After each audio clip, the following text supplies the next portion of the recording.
नमस्कार, मैं श्यामगिरी। आप देख रहे हैं टीएफडी इंडिया न्यूज 24। टीएफडी इंडिया न्यूज 24 में आप सभी दर्शकों का स्वागत है। ईरान इजराइल का युद्ध अब एक ऐसे निर्णायक मोड़ पर जा रहा है जो एक तरफा जीत और एक तरफा फैसले करेगा, क्योंकि अमेरिका फिर एक बार भगोड़ा साबित हुआ है। ट्रंप बुरी तरह से घिर गए हैं। ट्रंप ने पहले 48 दिनों की बात कही, 48 घंटों की बात कही, माफ कीजिएगा, 5 दिन की बात कही, फिर अब 10 दिन की बात कर रहे हैं। इसके दो मायने हैं। या तो ट्रंप इस युद्ध से बचकर भागना चाहते हैं, और नहीं तो दूसरा इसका वजह हो सकता है कि सेना ने 10 दिन का और वक्त मांगा हो अपनी तैयारी के लिए, क्योंकि ईरान से जूझना इतना आसान अब नहीं रह गया। लेकिन बातचीत के ढाल लेकर के जो बातचीत की आड़ में जो कहा जा रहा है कि हम 10 दिन का और वक्त देते हैं बातचीत के लिए, यह बात गलत है। ईरान ने इससे साफ इनकार कर दिया है। ईरान 10 लाख सैनिकों को अपने तैयार कर दिया है पूरी खाड़ी में, यानी कि अमेरिका का एक भी कमांडो उस ईरान के चंगुल से बच करके नहीं जा सकता। यानी कि ईरान अपने वादे और अपनी मांगों पर अड़ा हुआ है। अब इजराइल के अंदर सेना खत्म हो रही है, ईरान जबरदस्त मार मार रहा है, और ईरान की सेना अब नेतन्याहू पर भड़क पड़ी है, और अमेरिका की सेना ट्रंप पर भड़क पड़ी है। लेकिन दोहरी मार पड़ रही है। सेना के साथ साथ जनता भी भड़क रही है कि यह युद्ध किस लिए हो रहा है, क्यों किसी स्टेट के, किसी देश के राष्ट्राध्यक्ष और उसके परिवार को क्यों मारा गया, किस वजह से मारा गया, क्यों हमला किया गया। अब इसका जवाब ना नेतन्याहू के पास है और ना ट्रंप के पास। लेकिन हमारे देश की सरकार मोदी के पास भी इसका जवाब नहीं है कि यह इजराइल क्यों गए और ईरान के खिलाफ युद्ध में इजराइल और अमेरिका के साथ क्यों खड़ा हुआ है, यह भी नहीं है। अब परिणाम यह है कि पूरी दुनिया तबाह और परेशान है, और अर्थव्यवस्था सबकी चरमरा गई। चरमराए तो थोड़ा सुधार किया जा सकता है, लेकिन क्लेप्स कर जाए तो फिर बड़ी मुश्किल हो जाती है। भारत झूठ के आधार पर था, झूठ की अर्थव्यवस्था पर था, इसलिए भारत में ज्यादा मार पड़ रही है। अब हमारे देश के प्रधानमंत्री बुरी तरह से फंस गए, तो सब्सिडी उन्होंने तेल पर थोड़ा दिया, लेकिन वह सब्सिडी इसलिए नहीं दिया तेल पर कि वह तेल का रेट कम करना चाहते हैं। जी नहीं, रेट तो कम होगा ही नहीं, 200 रुपये लीटर तक भी तेल जाएगा, इस बात की गारंटी है, इससे इंकार नहीं किया जा सकता। लेकिन व्यवस्थाएं बदल रही हैं।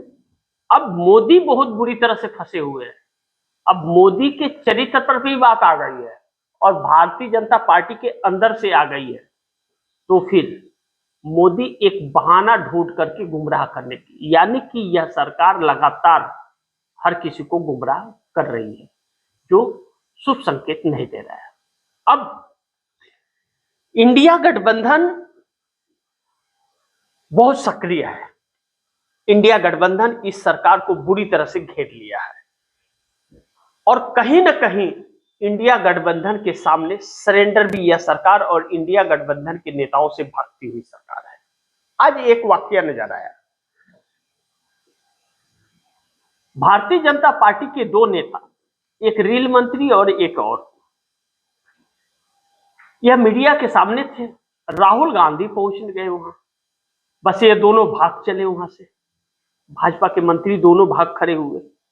राहुल गांधी ने कहा कि यह मोदी के बस का नहीं है, मोदी इसे कुछ नहीं कर पाएंगे, मोदी इस समस्या के समाधान कर ही नहीं पाएंगे जब तक यह चेहरा नहीं बदला जाएगा। यह मोदी के बस का नहीं है, कोई और चेहरा ही इसे करेगा। लेकिन इन सभी के बीच यह चीजें तो लगातार चल रही है, राहुल गांधी यह बातें लगातार बोल रहे हैं, इसमें कोई शक नहीं है। लेकिन एक बड़ी महत्वपूर्ण बिंदु यह है कि नरेंद्र मोदी को आरएसएस, बीजेपी और एनडीए यह तीनों मिल करके इन्हें अब हटाने वाले हैं, इस बात से इनकार नहीं कर सकते। अब जब परिस्थितियां बेकाबू हो गई हैं तो लॉकडाउन वाले हालात आ रहे हैं, इमरजेंसी के हालात आ रहे हैं। अब आने वाले वक्त में यह सरकार स्कूलों कॉलेजों को बंद करेगी, दफ्तरों को भी बंद करेगी।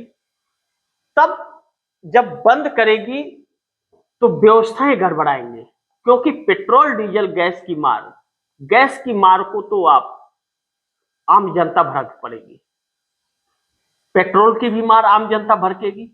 तो कटौती करने के लिए स्कूल बस, ऑफिसेस यह सब करेंगे। तो ऑफिसेस बंद करेंगे तो लोगों के पास पैसे कहां से आएंगे। अब बहुत बुरे जंजाल में यह सरकार फंस गई है। अब हम इस पर चर्चा कर ले कि जो मैंने कहा कि बीजेपी, आरएसएस और एनडीए यह मिलकर के नरेंद्र मोदी को हटाएंगे, इसके अलावा कोई रास्ता इन लोगों के पास बच नहीं रहा है।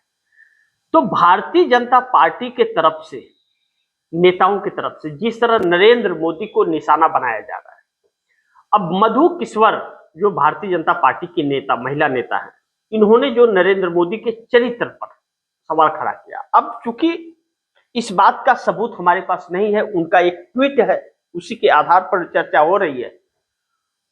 लेकिन सवाल जरूर है कि मधु किश्वर ने जो सवाल खड़े किए नरेंद्र मोदी के चरित्र पर, और कह रही है कि बहुत सारे हमारे पास प्रूफ है, मैं प्रूफ भी दूंगी। तो मधु किश्वर वह यूं ही नहीं बोल देंगी, उनके पीछे ताकत बड़ी होगी, वह ताकत आरएसएस का, इस बात से इनकार नहीं कर सकते। अब जब आरएसएस का ताकत है, इसका मतलब जो आरएसएस 75 साल के पूरा होने पर नरेंद्र मोदी के, आरएसएस और बीजेपी मोदी को नहीं हटा पाए, मार्गदर्शक मंडल में नहीं डाल पाए, जिस मार्गदर्शक मंडल के नाम पर सभी वरिष्ठ नेताओं को नरेंद्र मोदी ने हटा दिया पार्टी से, अब उस मोदी को हटाने के लिए इनके चरित्र पर सीधा अब सवाल खड़ा किया जा रहा है। और जरूर कुछ सबूत होंगे, और सभी भाजपा के मंत्री और नेता इसमें पकड़े जाते ही हैं, हमेशा सबूतों के साथ पकड़े जाते हैं, सीधा एक्सपोर्ट डायरेक्ट पकड़े जाते हैं, वह कार्य करते हुए पकड़े जाते हैं। ऐसे में अगर मधु किश्वर ने गलत बयानबाजी की और प्रधानमंत्री के चरित्र की बात है, तो क्या भाजपाइयों को बुरा नहीं लगा? क्या राहुल गांधी प्रधानमंत्री से सवाल पूछते हैं तो प्रधानमंत्री की बेइज्जती हो जाती है, और प्रधानमंत्री के चरित्र पर भाजपा के ही नेता बोल रहे हैं तो क्या सवाल नहीं खड़ा होता? अब सब चुप है, कोई बचाने नहीं आ रहा है। अब जब नहीं बचाने आ रहा है तो कार्रवाई भी उनके ऊपर नहीं कर रहा है, क्योंकि भाजपा के ही हैं वह, और अगर उन पर कार्रवाई किया तो वह सीडी भी आ जाएगी। वैसे सीडी के लिए गुजरात बड़ी मशहूर माना जाता है। गोवा में भी भारतीय जनता पार्टी के मंत्री नेता पकड़े गए हैं एप्स्टीन वाला कारनामा करते हुए, और बहुत सारे वीडियो फुटेज और हार्ड डिस्क कहा जा रहा है कि मिला है। अब ऐसे में नरेंद्र मोदी आरएसएस के लिए बोझ बन गए, यह हुई आरएसएस की बात। लेकिन आरएसएस के 40 से 48 सांसद का जिक्र जो केपी मलिक वरिष्ठ पत्रकार हैं 6 महीने पहले उन्होंने किया था, जब नरेंद्र मोदी का 75 साल पूरा होना था। तो केपी मलिक ने कहा था अगर नरेंद्र मोदी ने इस्तीफा नहीं दिया तो तकरीबन 4 दर्जन सांसद इस्तीफा दे देंगे जो आरएसएस के ऊपर बहुत प्रेशर डाल रहे हैं। यह बात कही थी। नितिन गडकरी ने भी कही थी कि अपनी इज्जत बचानी है तो इस्तीफा देकर के बाहर हो जाओ। लेकिन चूंकि नरेंद्र मोदी बड़ी मजबूत थे उस वक्त, तो किसी की चल नहीं पाई, चलते रही, और अब नरेंद्र मोदी कमजोर हो गए। अब जब नरेंद्र मोदी के वजह से देश आपातकाल में आ गया और पूरी अर्थव्यवस्था चरमरा गई और भारत के नाम पर थूक रहे हैं लोग हर जगह, कोई इनको पूछ नहीं रहा है, इनको ढोल बना दिया है, जो आता है ठोक के चला जाता है। तो भारतीय जनता पार्टी के अंदर भी बगावत के सुर हैं। अब भारतीय जनता पार्टी के कई टुकड़े हैं। अब भारतीय जनता पार्टी में जो नरेंद्र मोदी का टुकड़ा है, वह तो नरेंद्र मोदी को महामानव और विश्व गुरु सब कुछ बताता है, उनके मार्गदर्शक मंडल में चलता है, उनके मार्गदर्शक में चलता है और उन्हें यशस्वी भी बताता है। और उसकी अगर चले तो वह अपने पूरे परिवार को नर्क में ढकल करके मोदी की को चाटता भी रहेगा, यह सब कुछ करेगा। वह मोदी के साथ खड़ा है। लेकिन भारतीय जनता पार्टी के वह वरिष्ठ नेता नितिन गडकरी जैसे लोग जो इस वक्त मौजूद हैं, वह मोदी के बचाव में क्यों नहीं आ रहे हैं? वह भी मोदी के बचाव में नहीं आ रहे हैं। आरएसएस वाले की मान लिए कि नहीं आ रहे, मोदी वह भाजपा वाले क्यों नहीं आ रहे? जो भारतीय जनता पार्टी में 104 सांसद, दूसरे दलों से आए हुए 104 सांसद भाजपा में, जो न आरएसएस से न भाजपा से किसी ताल्लुकात नहीं रखते, वह सिर्फ ईडी सीबीआई के डर से आए थे। मतलब काले कौवे आए और वॉशिंग मशीन से हंस बन करके निकले, वह भी बचाव में नहीं आ रहे, यानी कि अलग थलग पड़ गए हैं। अब ऐसे में एनडीए जो बड़ी महत्वपूर्ण है, एनडीए में 18 सांसद 16+2 चंद्रबाबू नायडू के जो सांसद हैं वह भी बचाव में नहीं आ रहे, और नरेंद्र मोदी के बचाव में एकनाथ शिंदे के भी 7 सांसद नहीं आ रहे हैं। नरेंद्र मोदी के बचाव में नीतीश कुमार के भी नहीं आ रहा है। हालांकि नीतीश कुमार की एक समय स्थिति यह चल रही है कि कहा जा रहा है कि 30 तारीख को नीतीश कुमार इस्तीफा देंगे। मैं नहीं जानता, क्योंकि अभी तक तो यह चीजें तय नहीं हुई, क्योंकि मनाने का जो कोशिश नीतीश कुमार की किया गया था, नीतीश अभी तक माने नहीं है और वह बार बार अपनी चाल बदल रहे हैं। बिहार छोड़ करके नहीं आना चाहते, क्योंकि बिहार छोड़े तो उनकी पार्टी टूट जाएगी। जैसे गिरधारी यादव सांसद है, उन्होंने बगावत कर दिया और भी विधायक बगावत कर रहे हैं। तो ऐसे में एनडीए के अंदर चंद्रबाबू नायडू मोदी के साथ सहज नहीं है। वह आने वाले वक्त में बहुत जल्द मोदी सरकार का साथ छोड़ सकते हैं, अगर मोदी का चेहरा नहीं बदला तो। अब मोदी का चेहरा बदलने के लिए मोदी कुर्सी छोड़ने को तैयार नहीं है, और मोदी का चेहरा जब तक नहीं बदलेगा तब तक व्यवस्थाएं सही नहीं होगी। इसका परिणाम यह होगा कि अगर मोदी नहीं बदले गए तो भारतीय जनता पार्टी और आरएसएस का अस्तित्व खत्म हो जाएगा इस देश पर। भारतीय जनता पार्टी वैसे ही खत्म हो जाएगी जो कभी जनसंघ खत्म हुआ था। जनसंघ का ही नाम बदल करके भारतीय जनता पार्टी रखा गया था। यानी कि अब उल्टी गिनती शुरू नहीं हुई है, वह खत्म हो गई है उल्टी गिनती। आगे कुआं और पीछे खाई है, गिरना किसमें है यह तय करे।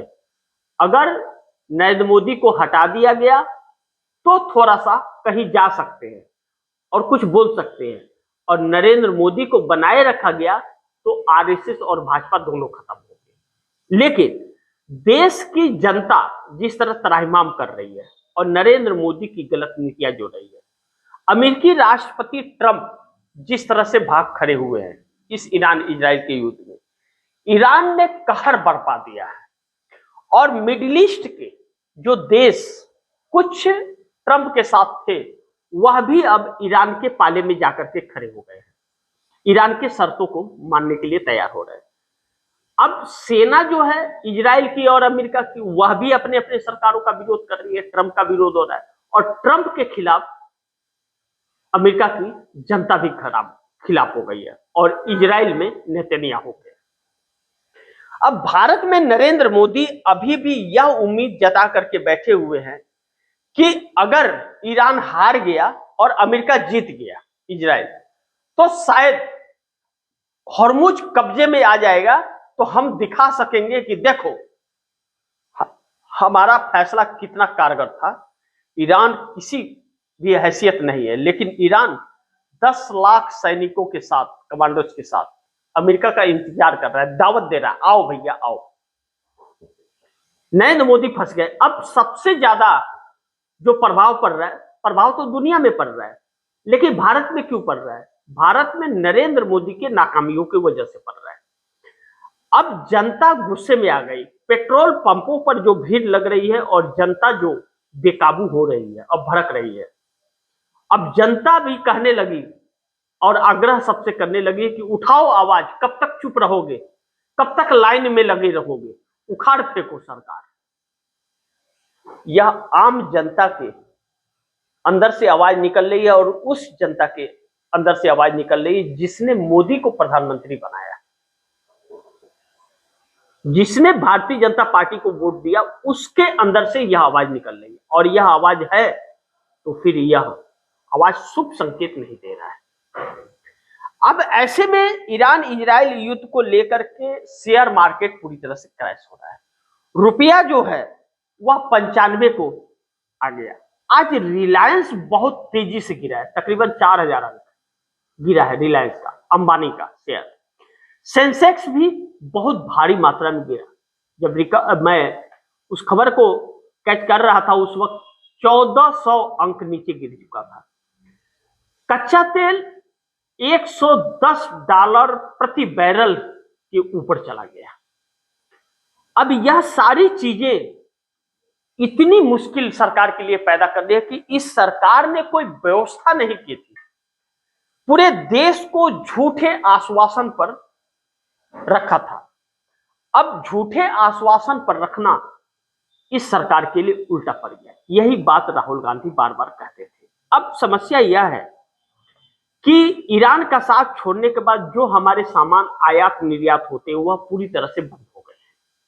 लोग कंपनी से निकाले जा रहे हैं, कंपनियां बंद हो रही हैं, खाने पीने की किल्लतें दिक्कतें हो रही हैं। सरकार के पास व्यवस्था है नहीं और सरकार के खजाने खाली हैं।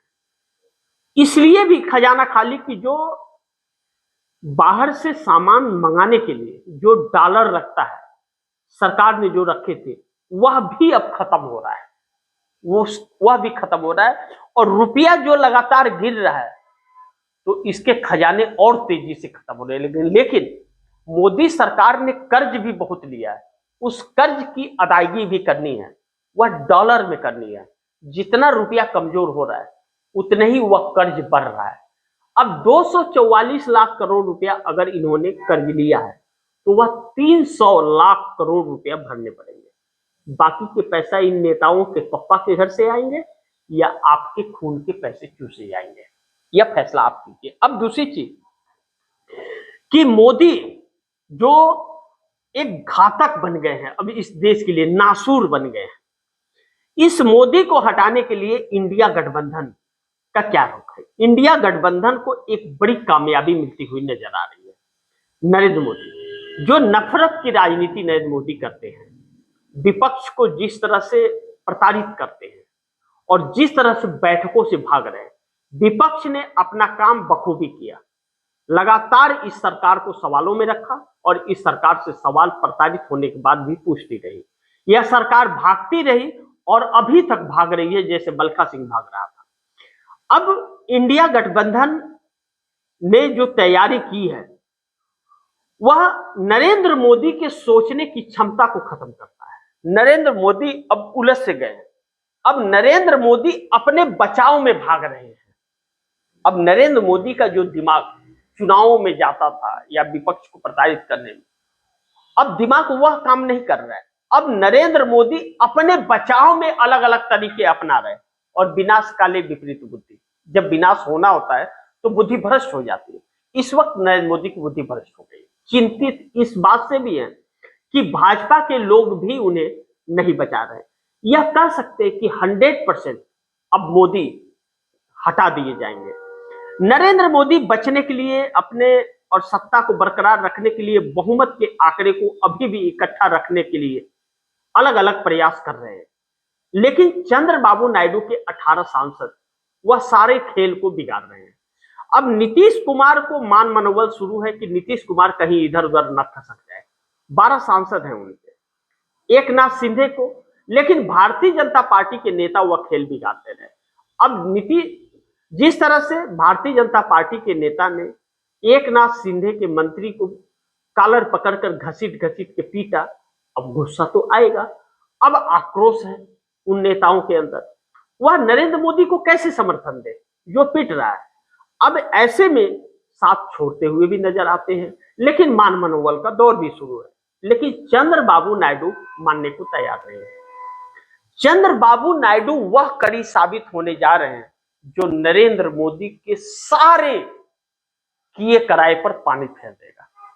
और नरेंद्र मोदी ने के हाथ से अगर कुर्सी गई तो नरेंद्र मोदी के सामने दो ही रास्ता है, या तो कुर्सी पर बैठे रहे, कुर्सी न छोड़े, या तो जेल चले जाए। दो के अलावा तीसरा कोई ऑप्शन नरेंद्र मोदी को नहीं मिलेगा, क्योंकि नरेंद्र मोदी के ऊपर देशद्रोह का मुकदमा चलेगा जो भी दूसरी सरकार आ गई। क्योंकि नरेंद्र मोदी ने इस देश के 140 करोड़ लोगों के साथ खिलवाड़ किया है, धोखा दिया है, गुमराह किया है, वोट चोरी किया है, लोकतंत्र को समाप्त किया है, मीडिया को अपने अनुसार चलाया है, संविधान को तार तार किया है और इस देश को कर्ज में डाला है और इस देश को एक मुसीबत में डाल दिया है। देश को 60 साल पीछे मोदी ने ढकेल दिया है। इसी दिन के लिए नरेंद्र मोदी को चुना गया था, इसीलिए नरेंद्र मोदी अवतार लिए थे धरती पे। अब यह सब कुछ लोगों को विचलित कर रही है, और जो आरएसएस को नहीं खत्म कर पाया कोई, और आरएसएस अपना 100 साल पूरा किया, आरएसएस के 100 साल पूरा होने पर नरेंद्र मोदी ने तोहफे में आरएसएस को समाप्त करने का एक रास्ता बना दिया कि लोग नफरत करेंगे और लोग खदेड़ डालेंगे और जो भी सरकार आएगी कार्रवाई आरएसएस पर करेंगे। यानी कि आरएसएस के वजूद को भी इस शख्स ने खत्म कर दिया, जिस थाली में खाया उसी में छेद कर दिया। नरेंद्र मोदी प्रधानमंत्री बन के सपना तो पूरा कर लिए, लेकिन इस देश के भविष्य को पूरी तरह से समाप्त कर दिया।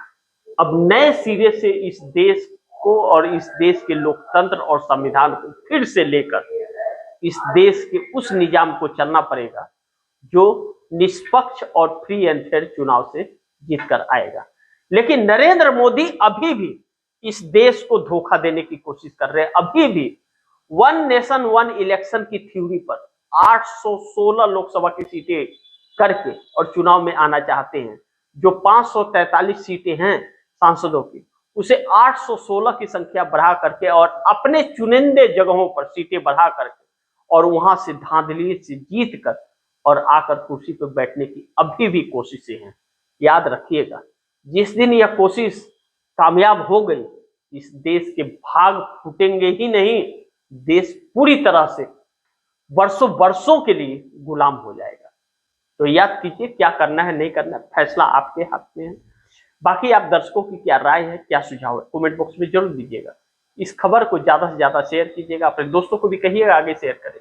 और आपने अगर टीएफडी इंडिया न्यूज और रिपोर्ट को सब्सक्राइब नहीं किया, सब्सक्राइब कर लीजिए, अपने दोस्तों को भी कहिएगा सब्सक्राइब करें।